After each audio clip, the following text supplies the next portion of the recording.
sa mga nagtiis, alinsangan at pila para makakuha ng ayuda sa Abra Sports Complex. Pero maya-maya pa,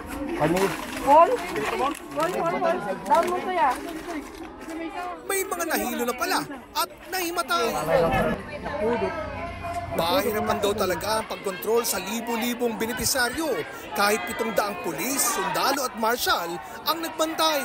Ano na lang ang tibigat, tapos na ulaw, sobrang apudot, nagdidin no ronda, medyo hantay yung nasurot na usto kaling niya.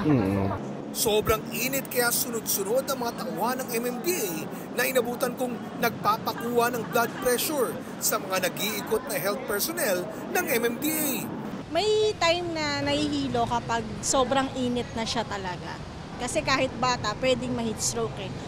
Hiwalay pa yan sa mga dati ng epekto ng init tulad ng kulang na patubig na ikinatuyo na rin ng mga tanim na sili. Kung tutuusin, humihina na raw ang El Nino ayon sa Pag-asa. Pero ang impact nito mararamdaman pa sa mga susunod na buwan. Matindi rin daw ang heat index sa ilang lugar sa Western Visayas. 42 degrees Celsius, it could still reach about 43 sa Rojas and then 42 sa Iloilo and Dumangas. Pagdating ng April and May, mas mataas pa talaga ang heat index. Hindi pa man humuhupa ang El Nino.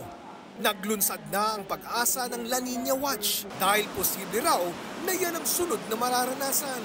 Yung pong probability na 55% probability or more that La Nina might possible na ma-develop in the next 6 months.